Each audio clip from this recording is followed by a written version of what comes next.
Hi viewers, ఈరోజు నేను కోవా కజ్జికాయ చేయబోతున్నాను. దాని ముందుగా కోవా రెడీ చేసుకుందాము. స్టవ్ అంటించి పెట్టేస్తున్నాను. నేను మూకుడు పెట్టేస్తున్నా. నెయ్యి వేసాను. ఈ నెయ్యిని ఇట్లా కరగబెట్టేసుకొని ప్రాసెస్ అంతా సిమ్లో చేయాలండి. ఇందులో పాలు పోస్తున్నాను. నేను 1 కప్పు మిల్క్ పౌడర్ తీసుకున్నాను. ఇది మొత్తం కలపాలండి. ఇలాగా ఇది హైలో పెట్టద్దండి, ఇలా సిమ్లోనే పెట్టాలి. మొత్తము హైలో పెడితే మారిపోతుంది. ఇన్స్టెంట్ మావా కజ్జికాయలు చేస్తున్నానండి. కోవా పూరీలు అంటారు, కోవా కజ్జికాయలు అంటారు. మీకు ఏ రకంగా నచ్చితే ఆ రకంగా పిలుచుకోవచ్చు. కానీ దీనైతే కోవా కజ్జికాయలనే అంటామండి. ఇదిగోండి, ఇలా చేసుకోవాలి. స్టవ్ ఆర్పేసా నేను. ఇప్పుడు దీన్ని చల్లారితే ఇట్లా పూసల్లాగా వచ్చేస్తుంది. దీన్ని ఇలా బాగా ఇలా అనుకోవాలి.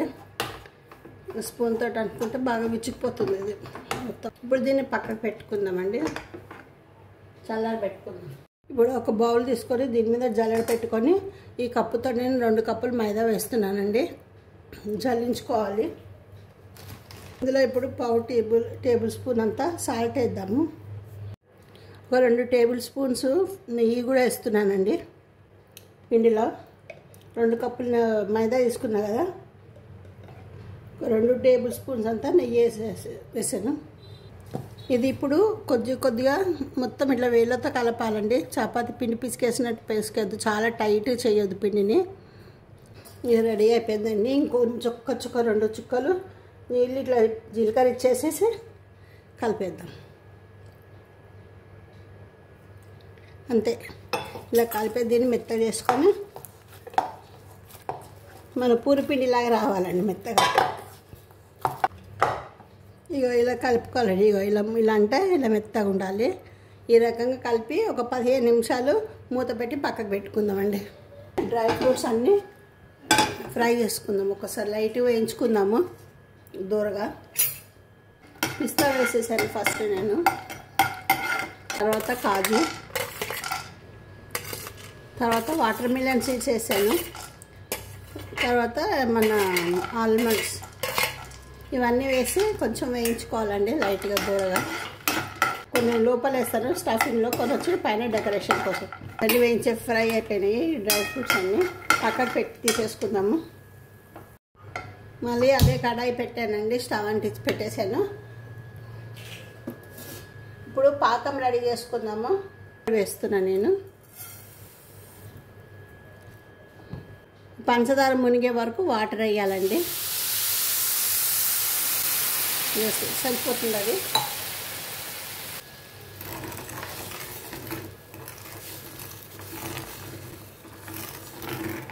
ఇలా సిమ్లోనే పెట్టుకొని కొంచెం ఇది పంచదార కరిగే వరకు ఇలా కలుపుతుండాలండి. మంట మీడియంలో పెట్టేసుకోవచ్చు.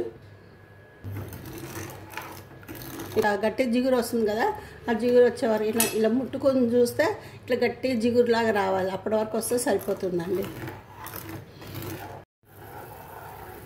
ఇక చూసారా, బెల్లం షుగర్ అంతా కరిగిపోయింది.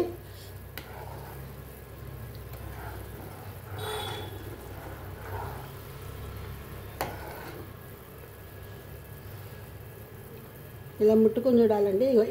ఇట్లా వస్తుంది. ఇలా నా గులాబ్ జామున్ పాకం వస్తుంది చూడు, అలా వచ్చింది. ఇక వచ్చేసిందండి. సార్ స్టవ్ ఆర్పేస్తున్నా నేను, పక్కకు పెట్టేస్తున్నా.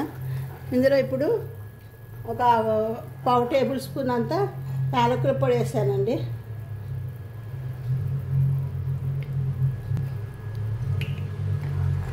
దింపేసి పక్క పెట్టి మూత పెట్టేస్తాను. ఇప్పుడు ఈ కలిపి పెట్టిన డౌ ఉంది కదండి, ఈ డౌని పిండిని చిన్న ముద్దలా చేసుకోవాలి. చూడండి ఎంత స్మూత్గా అయ్యిందో. చూసారా, ఇంత ముద్దలండి, చిన్న నిమ్మకాయ సైజు అంతా.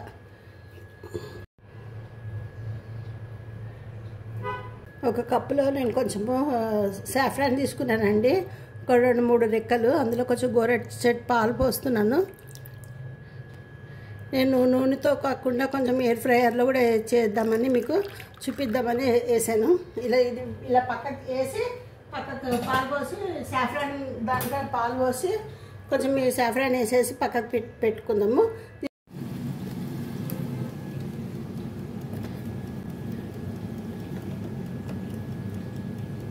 ఎయిర్ ఫ్రైయర్లో పెట్టిన ఎలా వచ్చాయో ఒకసారి చూసి తిప్పుదామండి.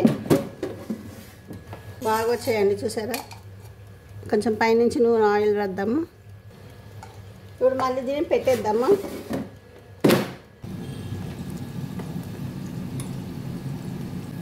ఇక లైట్ గోల్డ్ కలర్ వచ్చిందండి. ఇలా వచ్చాక తీసేసేయాలి.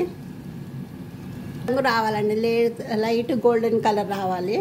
ఇలా వచ్చేసాక స్టవ్ వేసేసి ఇవి తీసేసుకోవాలి. ఈ వేడివేడిది ఇది ఉంది కదా పాకము, ఇక్కడ పాకం పెట్టానండి. ఈ పాకంలో వేసేద్దాము.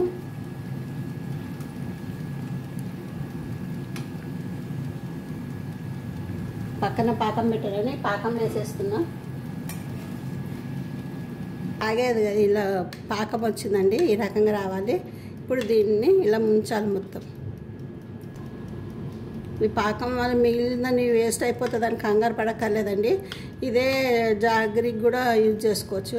జాగరికి కానీ మన ఇది బాదుషా చేస్తాం కదా, దానికి కానీ యూజ్ చేసుకోవచ్చు. ఇది మొత్తం కొంచెం పీల్చుకునే వరకు ఇలా ఉంచుకోవాలండి. ఎయిర్ ఫ్రైయర్లో ఎలా వచ్చో చూద్దాం ఒకసారి. చూసారా, అందులో ఆయిల్ ఎక్కువ పడింది. ఇందులో అసలు ఆయిల్ అవసరం లేకుండానే మంచి కలర్ వచ్చింది. చూసారా ఎంత బాగా వచ్చిందో. ఇదిగో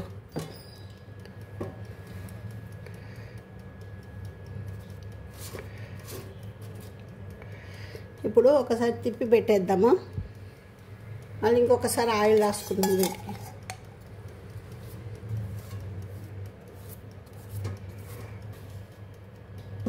మళ్ళీ పెట్టేస్తున్నాండి.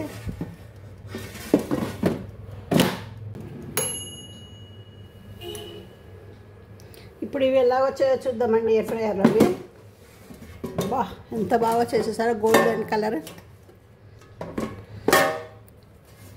ఇగో చూసారా ఎంత బాగా.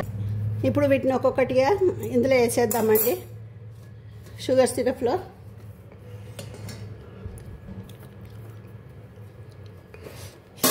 చాలా కాలుతున్నాయండి.